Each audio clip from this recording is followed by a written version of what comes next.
నమస్కారం వార్తలకు స్వాగతం. ముందుగా ముఖ్యాంశాలు. ఎన్నికల సందర్భంగా నారా చంద్రబాబు నాయుడు రోడ్ షో. ఈ సందర్భంగా సీఎం జగన్ రెడ్డిపై పలు విమర్శలు. CM Jagan Reddy road show, Chandrababu నాయుడుపై ఫైర్. ఎన్నికల సందర్భంగా CM Jaganmohan Reddy road show నిర్వహించారు. ఈ సందర్భంగా చంద్రబాబు నాయుడుపై ఆయన మండిపడ్డారు.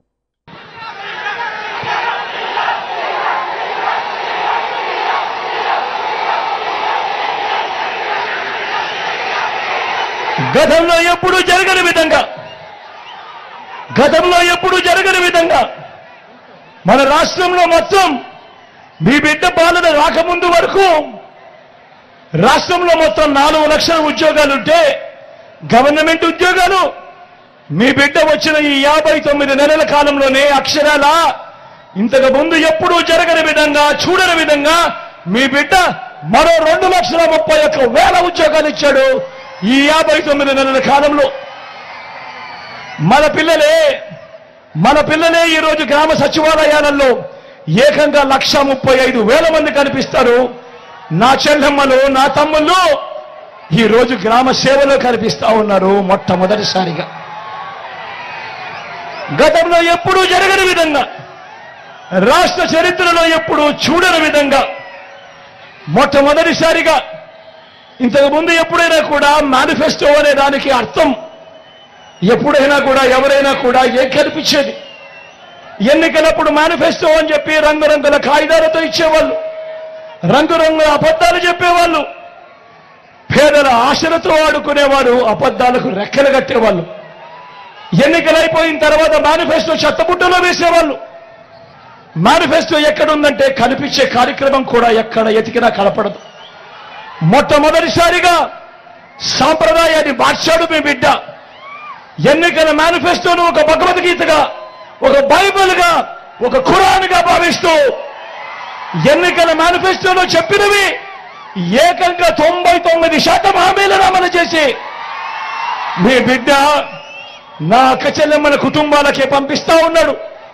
ఆ చిక్కడి చిరునవ్వుల మధ్య అక్క చెల్లెమ్మలనే అడుగుతా ఉన్నాడు, అక్క ఇదిగో మీ అన్న మేనిఫెస్టో, ఇదిగో మీ తమ్ముడు మేనిఫెస్టో, పథకాలన్నీ కూడా జరిగాయా లేదా అన్నది మీరే టిక్కు పెట్టండి అక్క అని చెప్పి మొట్టమొదటిసారిగా సాంప్రదాయాన్ని మారుస్తూ ఎన్నికల మేనిఫెస్టో అంటే విశ్వసనీయత తీసుకొచ్చిన వ్యక్తి, విశ్వసనీయత తీసుకొచ్చిన పాలన ఈ 59 నెలల కాలంలోనే జరిగిన మాట వాస్తవం కాదా అని అడుగుతా ఉన్నాడు మీ బిడ్డ.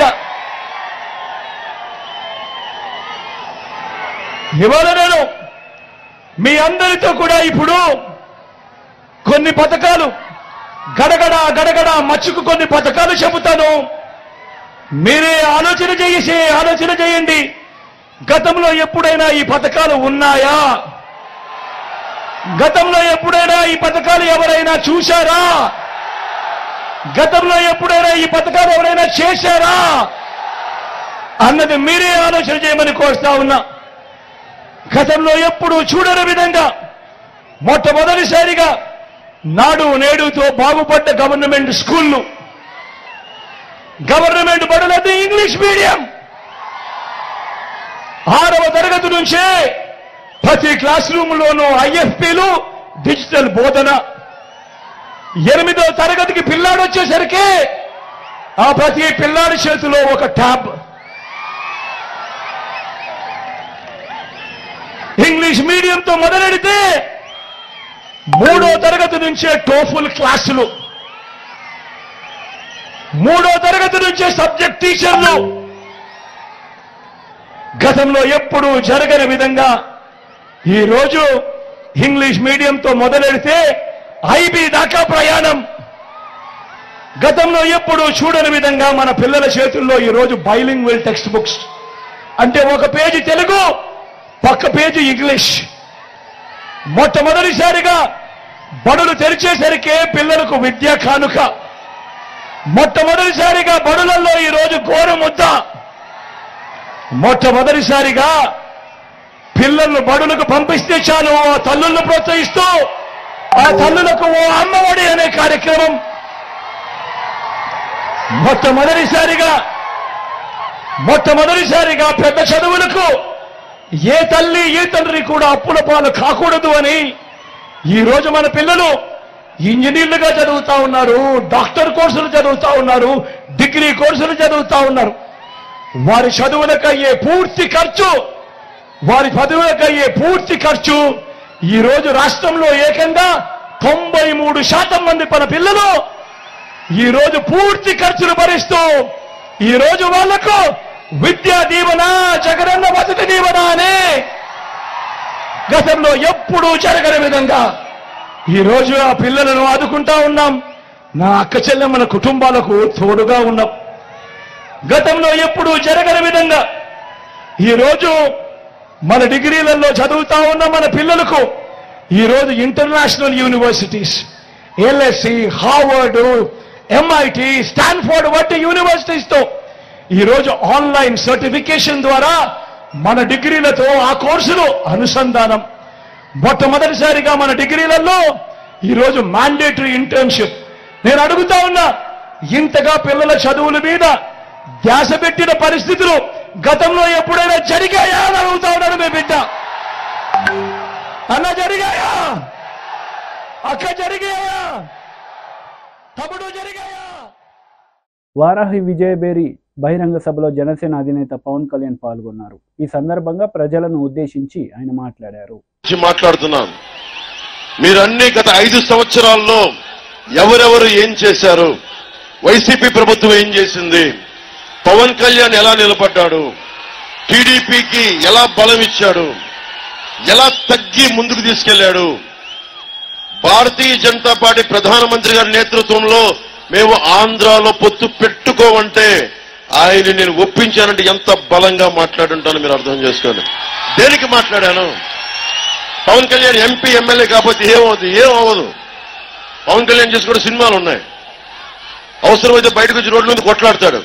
కానీ కావాల్సింది ఇంతమంది సమూహానికి 5 కోట్ల మంది ప్రజలకి బలం ఇవ్వాలి అంటే జనసేన రోడ్డు మీదకి వస్తే గూండాలు కూడా బెదిరి పారిపోతాం.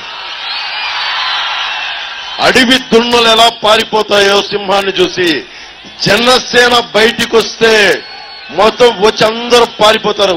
రౌడీ గూండాలు అందరూ పారిపోతారు. అలాంటి గూండాలు ప్రభుత్వం ఇది వైసీపీ అరాచక ప్రభుత్వం. నేను మీకు భరోసా ఇస్తున్నా, ఒక ఎన్నికలకు కాదు, ఒక తరం కోసం. అక్కడ రెడ్ టీ షర్ట్ వేసుకుని చిన్న బ్లూ ప్యాంట్ వేసుకొని చూస్తున్న ఆ బిడ్డ భవిష్యత్తు కోసం, మీ భవిష్యత్తు కోసం,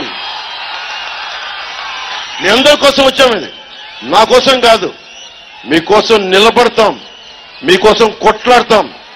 రేపు ఫుల్ డే, పూర్తి రోజు 24 గంటలు మీరు ఆలోచించుకుని ఈ రోజు నుంచి రేపు సాయంత్రం పడుకోబోయే వరకు ప్రతి వర్గం, మత్స్యకారులు కానీ, మత్స్యకారులు ఏమన్నాడు, మీ జాతి ₹1 ఇస్తే 10 కోట్లంతా ప్రచారం చేసుకుంటారని చెప్పి మత్స్యకార జాతిని తిట్టిన దురహంకారి చంద్రశేఖర్ రెడ్డి గారు. నన్ను ఎలా తిట్టాడో మీకు చెప్పక్కర్లా, చంద్రబాబు గారిని ఎలా తిట్టాడో చెప్పక్కర్లా. చంద్రశేఖర్ రెడ్డి గుర్తుపెట్టుకో, నీ సంగతి నేనే చూస్తాను. ప్రత్యేకంగా చెప్తాను, చంద్రశేఖర్ రెడ్డి సంగతి నేనే చూస్తాను. ఎవరు పట్టించుకున్నా లేదో తెలియదు కానీ నువ్వు నన్ను అన్నందుకు కాదు చంద్రశేఖర్ రెడ్డి, గుర్తుపెట్టుకో. నువ్వు ప్రజల్ని ఇబ్బంది పెట్టేశావు, ప్రకృతి వనరులను దోచేశావు, పేకాట క్లబ్బులు నడిపావు, మాఫియా అయిపోయింది, గ్రావెల్ని దోచేశావు, పచ్చని మడడుగులు నరికేశావు. గుర్తుపెట్టుకో చంద్రశేఖర్ రెడ్డి, నిన్ను రోడ్డు మీద తీసుకెళ్తా, రోడ్డు మీదకి లాక్కొస్తాం. గుర్తుపెట్టుకో.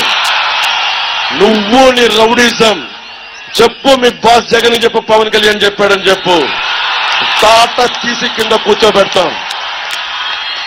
ఇప్పుడు అతను పిఠాపురంలో చేస్తున్నాడు నా మీద, ఉప్పాడులో ఏం చేస్తాడు? 5 సంవత్సరాలు చేయని అభివృద్ధి ఏం చేస్తావా? 5 సంవత్సరాలు చేయని అభివృద్ధి ఏం చేస్తావు కొత్తగా? 5 సంవత్సరాల విలువైన కాలాన్ని ఇస్తే ఏం చేయాల? ఫీజు రీయింబర్స్మెంట్ చేశారమ్మా మీకు? Fee reimbursement చేయలేనాడు. 2300 కోట్లు రంగులు వేయడానికి, రంగులు తీయడానికి తీసుకున్నాడు ఈ వ్యక్తులు. మనకేం చేస్తారమ్మా వీళ్ళు? మత్స్యకారులకి ఏం చేస్తారు? దళిత సామాజిక వర్గానికి ఏం చేస్తారు, బీసీలకి ఏం చేస్తారు చూశారు కదా. కుల జాతి మనకి ఆధిపత్య అహంకారంతో ఎలా తిట్టారో మీకు తెలుసు. మనకి మత్స్యకారుల సమాజ వర్గాన్ని నువ్వు చొక్కా తీకు, నాకు చొక్కా చేసి సరిపోదు. ఈ పోస్టరింగ్ కాదు నాకు కావాల్సింది. రౌడీజామునికి ఎదురెళ్ళాలి మీరు. సలసల సలసల రక్తం కాగాలి గుండాలను చూస్తే నిన్ను చూసి భయపడాలి చంద్రశేఖర్ రెడ్డి. ఆ స్థాయికి వెళ్ళి నువ్వు. అందుకని ప్రజాగలం సభలో టీడీపీ అధినేత నారా చంద్రబాబు నాయుడు పాల్గొన్నారు. ఈ సందర్భంగా ఆయన ప్రసంగించారు. సైకో వస్తే ఇంక రాష్ట్రానికి పుట్టుగతులు ఉండవని అందరూ కూడా ముందుకు వచ్చే పరిస్థితికి వచ్చారు. నేను ఒకటే మీ అందరు కోరుతున్నా, ఒక్క విషయం మీరు చూడండి. నాడు మనం తీసుకొచ్చిన ఐటీ పాలసీ వల్ల ఒక రైతు బిడ్డ, ఒక సామాన్య యువతి, ఒక వెనుకబడిన వర్గాల బిడ్డ, ఒక ఎస్సీ విద్యార్థి ఈరోజు ప్రపంచం అంతా వెళ్లారు. మీరు ఒకటే గుర్తుపెట్టుకోవాలి, ఎన్నో తరాలు కాదు 20 సంవత్సరాల్లో నేను అవలంబించిన పబ్లిక్ పాలసీ వల్ల, ఐటీ వల్ల మన వాళ్ళు అన్ని దేశాలకు వెళ్లిపోయారు. బ్రహ్మాండంగా గ్లోబల్ సిటిజన్స్ గా తయారైపోయారు. ఈరోజు ప్రపంచంలో ఎక్కడికైనా వెళ్ళండి, ఆ దేశంలో మంచి ఇండ్లుండే కాలనీ దగ్గరికి పోతే అక్కడ ఇండియన్స్ ఉంటారు, వాళ్ళల్లో 40% తెలుగు వాళ్ళు ఉంటారు. అది నేను చూపించిన దారిని మీ అందరికీ హామీ ఇస్తున్నా. ఇప్పుడు నా ఆలోచన ఒకటి, తెలుగు వారిని అందరినీ గ్లోబల్ లీడర్స్ గా తయారు చేస్తా. ఈ ఊర్లో నువ్వు కూర్చొని కంపెనీ పెట్టి ప్రపంచం మొత్తం అన్ని దేశాల్లో పనిచేసే విధంగా ప్రోత్సహిస్తాను తమ్ముళ్ళు. అది నా ఆలోచన. 10,000 కిలోమీటర్ల నుంచి వచ్చారు వ్యవసాయ కూలీలు, పని కోసం పోయిన వాళ్ళు 1000 కిలోమీటర్లు తిరిగి వచ్చి సొంత డబ్బులు పెట్టుకొని నా కోసం, తెలుగుదేశం పార్టీ కోసం, ఎన్డీఏ కోసం, మా మిత్రుడు పవన్ కళ్యాణ్ కోసం వచ్చారంటే అది మాకుండే కమిట్మెంట్. అందుకే నేను అడుగుతున్నా, ఈరోజు మీరు చెప్పాలి, ఏం తమ్ముళ్ళు ఎవరికైనా ఉద్యోగాలు వచ్చాయని మిమ్మల్ని అడుగుతున్నా, వస్తాయని నమ్మకం ఉందని మిమ్మల్ని అడుగుతున్నా. ఇంకా ఎవరైనా రాకపోతే అందరికీ అప్పీల్ చేస్తున్నా, మీరందరూ రండి, ఓట్లేయండి. కొన ఊపిరితో ఉండే రాష్ట్రాన్ని కాపాడడానికి మీరందరూ చొరవ తీసుకోవాల్సిందిగా అందరినీ కోరుతున్నా. ఈ సమయంలో తమ్ముళ్ళు మిమ్మల్ని అందరినీ ఒక విషయం అడుగుతున్నా. ఈరోజు కొంచెం చల్లగా ఉంది, ఎల్లుండి ఎండ తీవ్రంగా ఉండొచ్చు, ఉండకపోవచ్చు. ఓట్లేస్తారా లేదా? ఎండకు భయపడతారా మీరు? ఒకవేళ నా ఓటు ఏమవుతుంది, ఏకపోతే ఏంటి అనుకుంటారా మీరు? ఓటు అనేది వజ్రాయుధం. సైకోని ఇంటికి పంపించడానికి వజ్రాయుధం. 7 గంటలకే రావాలి, 6 గంటలకు నిద్ర లేయాలి. లేస్తారా లేదా? 7 గంటలకంతా రెడీ కావాలి. 7 నుంచి 10 గంటల వరకు అన్ని బూతులు కూడా ఫుల్ అయిపోవాలి. అందరూ ఓట్లేసేయాలి.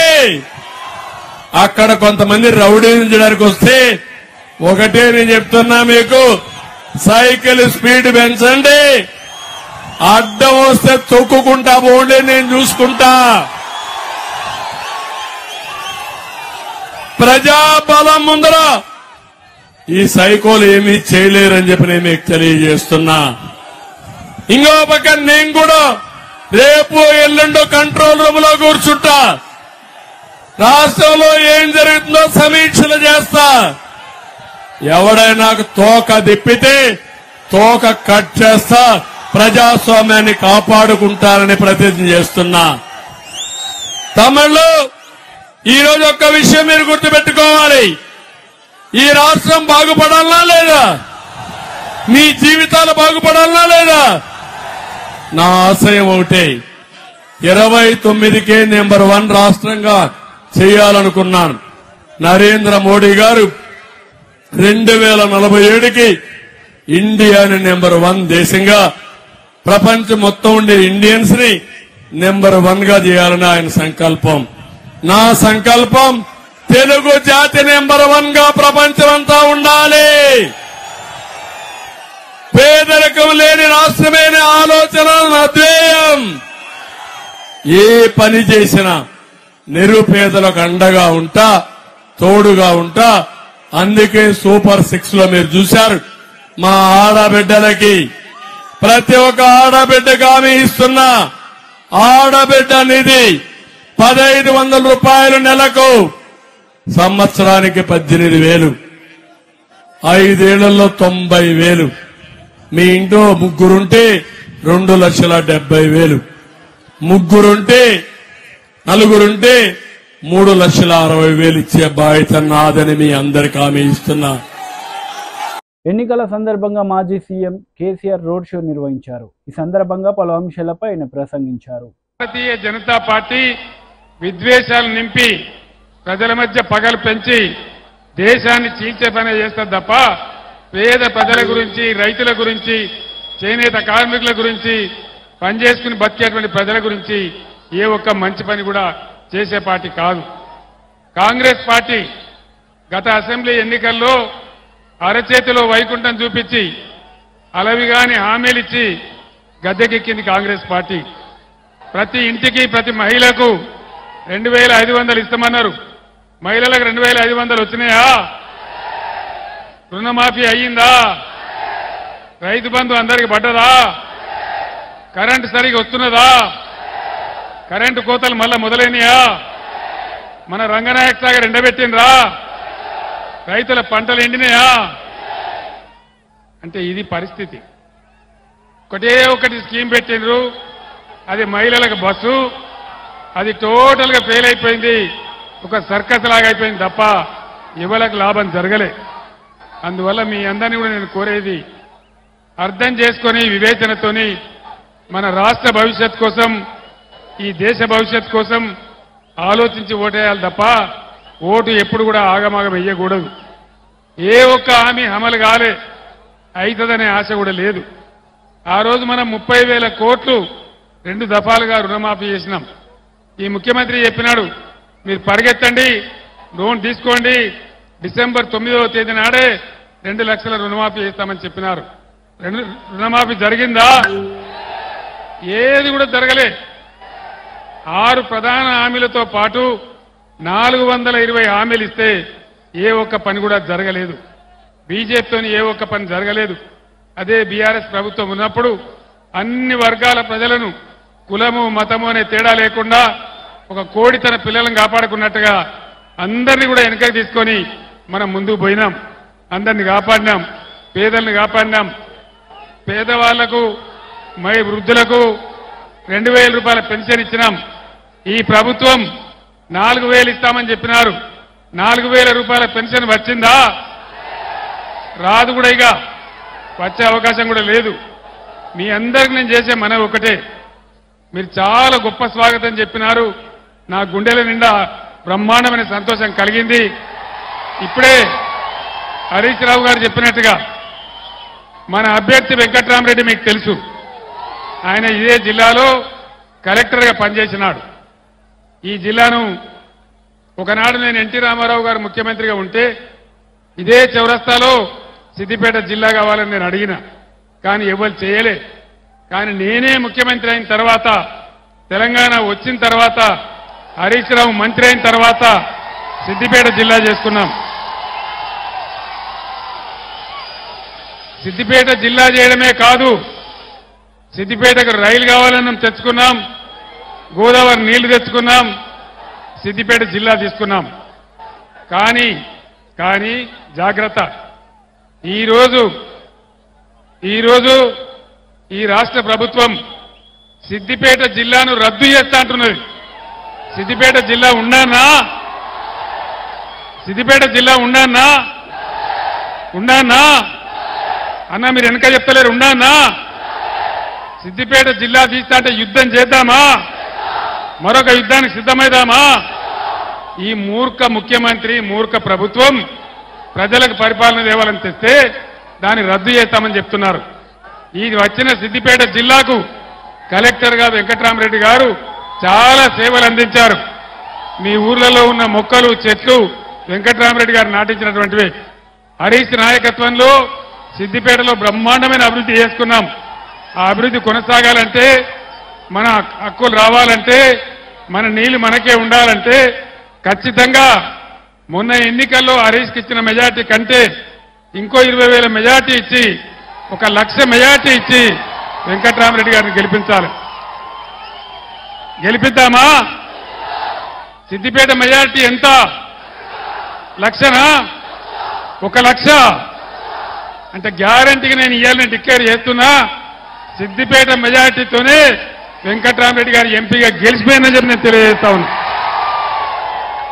వెంకట్రామరెడ్డి గెలుపులో సిద్దిపేట జిల్లా గెలుపున్నది, మెదక్ పార్లమెంట్ గెలుపున్నది. ఆయన డబ్బులకు ఆశపడి పదవులకు ఆశపడి వచ్చినవాడు కాదు. ఆయనకు ఆల్రెడీ వెంకట్రామరెడ్డి గారికి ఎమ్మెల్సీ పదవి ఉంది. ఆయన ఒక మాట చెప్పినాడు, నన్ను గెలిపిస్తే 7 నియోజకవర్గాలలో 7 కళ్యాణ మంటపాలు కట్టించి ₹1 పేదలకు ఫ్రీగా పెళ్లి చేస్తామని చెప్పినాడు. 100 కోట్లతో ట్రస్ట్ పెట్టి పేద విద్యార్థులందరికీ నేను చదువు చెప్పిస్తా నా సొంత డబ్బులతోనని వెంకట్రామరెడ్డి గారు చెప్పినారు. ఇటువంటి నాయకుడు గెలిస్తే మనందరికి గౌరవం, ప్రజలకు గౌరవం, అందరికి లాభం. కాబట్టి దయచేసి నా మాట మీద, హరీష్ మాట మీద విశ్వాసం ఉంచి 1,00,000 మెజార్టీ మన సిద్దిపేట నుంచే ఇవ్వాలి. సిద్దిపేట మీరు ఎటువంటి పులులో నాకు తెలుసు. మీరు పట్టుబడితే జట్టు కడితే 1,00,000 మెజార్టీ మీకు లెక్కనే కాదు. 1,00,000 కదా గ్యారంటీగా. మీ అందరిని ఒకటే నేను కోరుతా ఉన్నా, హరీష్ నాయకత్వంలో మే 13వ తేదీ వరకు అందరూ కూడా ఈరోజు ఏ ఉత్సాహంతో నాకు స్వాగతం చెప్పినారో, ఏ ఉత్సాహంతో ఇంత బ్రహ్మాండమైనటువంటి నేల ఈనిందా అనే పద్ధతిలో సభకు వచ్చినారో అదే పద్ధతిలో విశ్రమించి కష్టపడి దయచేసి వెంకట్రామరెడ్డి గారికి 1,00,000 ఓట్ల మెజార్టీ సిద్దిపేట నుంచి ఇవ్వాలని కోరుకుంటూ, ఏ రోజు వచ్చినా మా బిడ్డ కదా, మా కన్న బిడ్డ కదా అనే ప్రేమను ఎప్పుడు వచ్చినా మీరు చూపిస్తా ఉన్నారు. అదే ప్రేమతో 1,00,000 ఓట్ల మెజార్టీ సాధించాలని మీ అందరినీ కూడా కోరుకుంటూ, మహిళా కమిషన్ మాజీ చైర్పర్సన్ వాసిరెడ్డి పద్మ మీడియా సమావేశం నిర్వహించారు. ఈ సందర్భంగా పలు అంశాలపై ఆమె మాట్లాడారు.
వార్తలు ముగించే ముందు ముఖ్యాంశాలు మరోసారి.